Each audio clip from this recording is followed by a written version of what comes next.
The narrative we've had to live with for a long time has always been negative.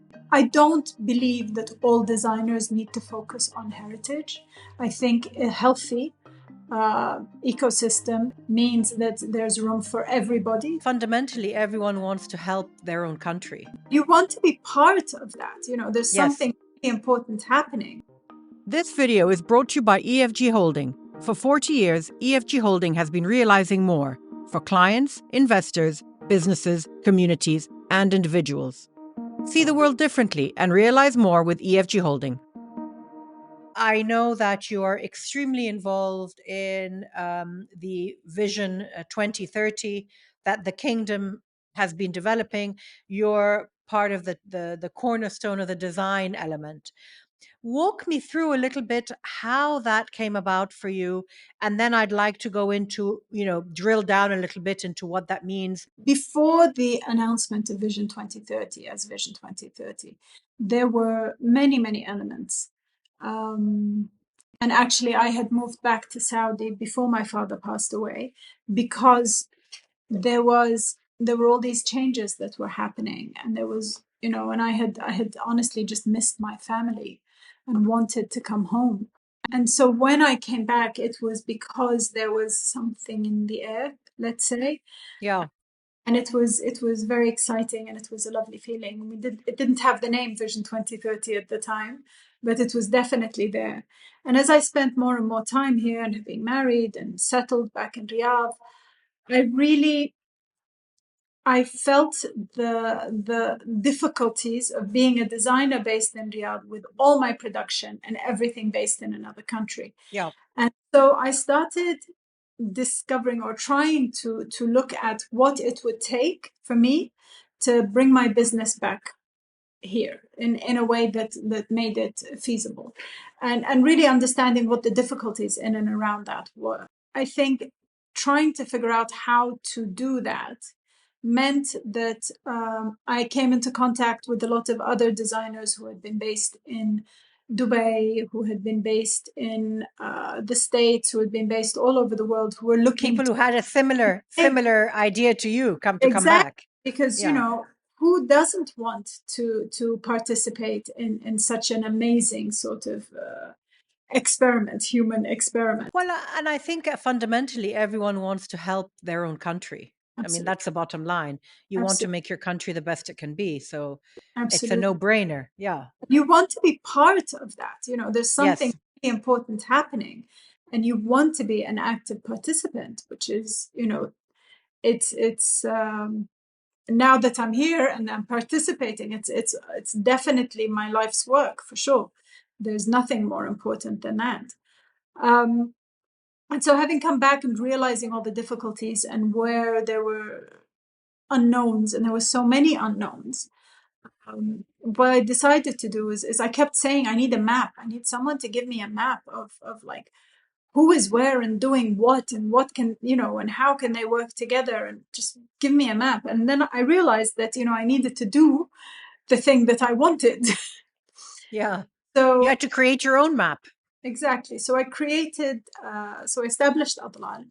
And it's called Adhlal because Adhlal is, from Dhil, which is the shade of the tree. And it's in the shade of the trees that the community came to pass knowledge to each other. And Adhlal because it's multiple communities. So it's really about that community feeling right from the name, right from the beginning. And it's about the passing on of knowledge and the sharing. It's lovely.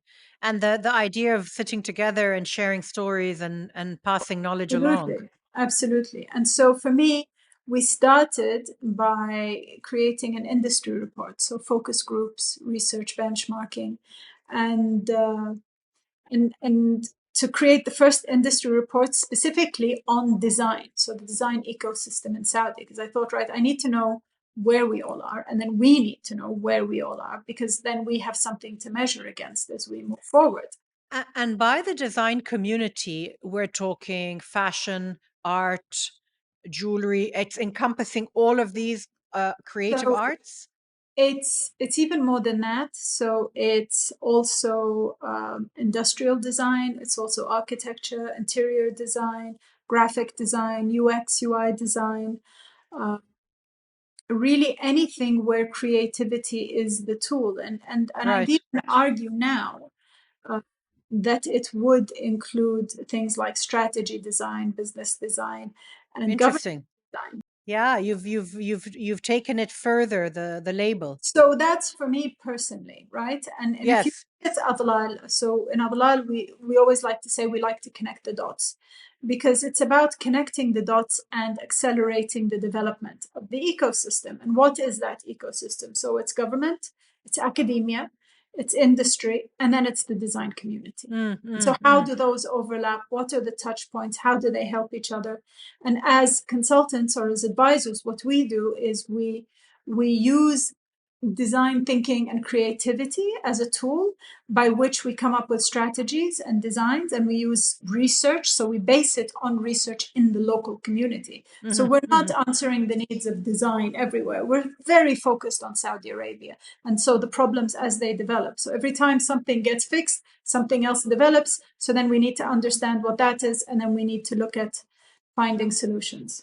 And do you find that it's a similar results in Riyadh as it is in Jeddah, as it is in Dammam, etc., etc.? Is it very varied across the kingdom? I mean, there are things that are maybe I won't say issues, but let's say there are hurdles that are across the entire country. There are other things that are super specific, but there's also knowledge that is super specific, and being able to find that knowledge and then give it to everyone else in the country as well is something fantastic. And one of the byproducts that happened during our focus groups and doing our research is we almost by accident created a community. So the Adhlal community was built up over that idea of, oh, I have a problem, and someone else saying, well, I have the solution. This is what worked for me. And sort of Mm, mm. really developing that back and forth where we can all discuss and talk with each other and sort of help each other along. And what were the key takeaways from the report? What were the key takeaways? And are they still being implemented now? So there were a couple of key takeaways, but it's amazing how really the government is working very hard to target them. Even just if you think about it, the positioning of what is a designer in society and everything. So just if you think about, let's take fashion design because that's the one everybody sort of thinks about. If I told you uh, 5 years ago, 6 years ago, that fashion designers would be exhibiting in Paris and in London and in Milan.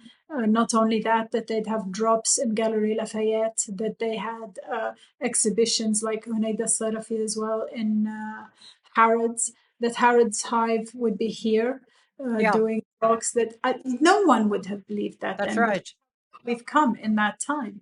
I'm a little more, I mean, but that's PR marketing and showcasing, which is extremely important. And it's as important externally in terms of cultural diplomacy, as important as it is internally, where society is now going to look at these things in a slightly different sort of way.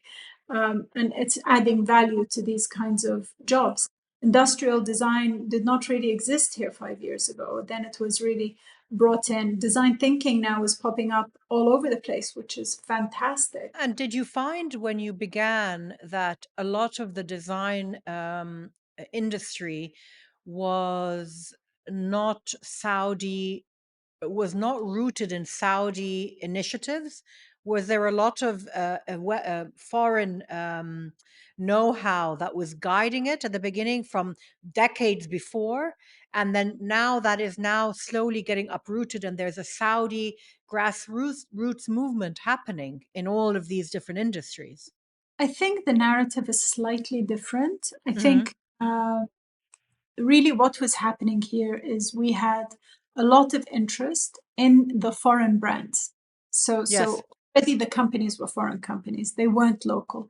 And the ones that were local were sort of word of mouth. They weren't really professionalized. They were very, yes, I mean, you had Razan Azouni, Abadia, Hunaida, Muhammad Ashi, Hatem as well for a while yes, there.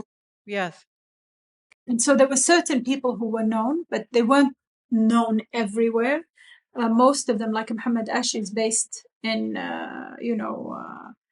in France, and then you have people who are based in Dubai. You have, and so the locals were based externally, but even our designers, when you think about it, were learning their techniques based on Western fashion. Yes. So it wasn't that you had foreigners here.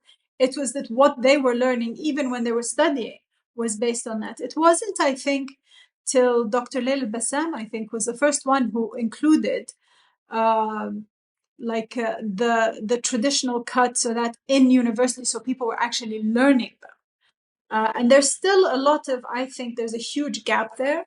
I think a lot, and I say this to everyone, when I think about the ideal, I think maybe about Japanese fashion, because it's still modern, it's minimalist, but the cuts are based on their traditional That's cuts. right. Yeah. What gives its identity. So it's not something as an afterthought that's stuck on it to give it that heritage or that cultural identity. Mm-hmm, What mm-hmm. it is it's included in the structure of the piece. So it's right from point zero, it's included in it. I don't believe that all designers need to focus on heritage.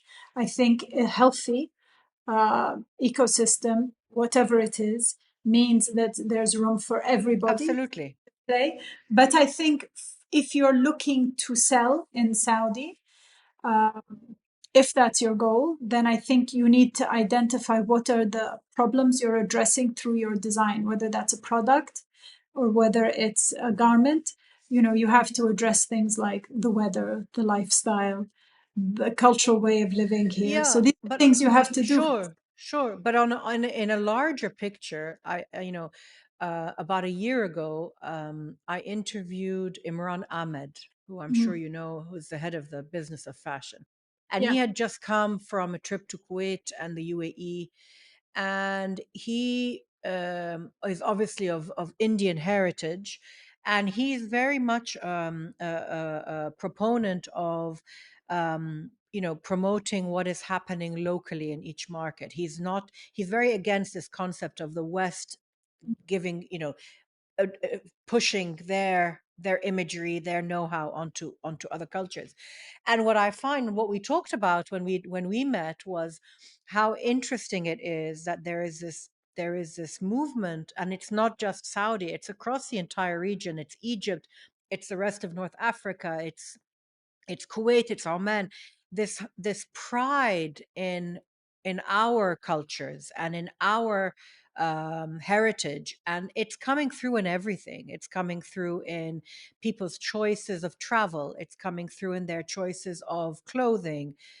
There is a backlash, I feel, with not backlash. It sounds too negative, but there is a turning away from assuming that everything from the West is great and everything from our area is not. So without getting political, because politics is not Yeah, my of part, course.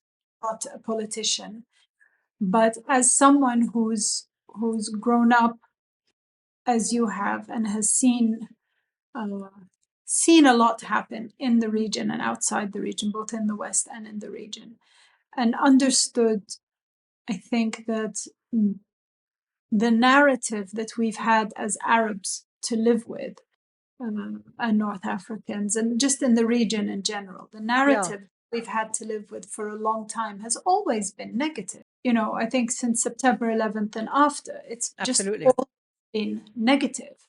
And Even before, even before. even before, but not Yeah. not with that It was open. more blatant after. Yeah. Yes, I think now there is a desire, like you said, to definitely, look out for ourselves. I mean, you have to look out for yourself. It's the least, as a country, as a nation, as a people, it's the least that you can do, because really we need it. Yeah. We can't afford, I think, to be looking at other countries and whatever. We need to understand what our needs are. We need to address those needs. We need to really look at the quality of life of our people, their education, their lifestyle, and do what is needed to provide as best we can. And I think that's essentially at heart what Vision 2030 is. But I also think added to that is Vision 2030 is not as before. Our aspirations were always to become equal with the West or to be as good as the West. Our aspirations are to be the best in the world, right?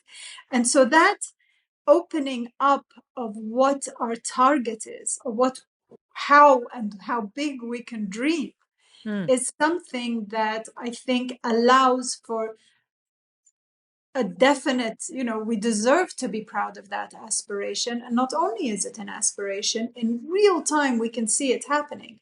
And I think the region as a whole has realized that you can't rely on external forces to look out for your interests. That's Because right. they're not going to.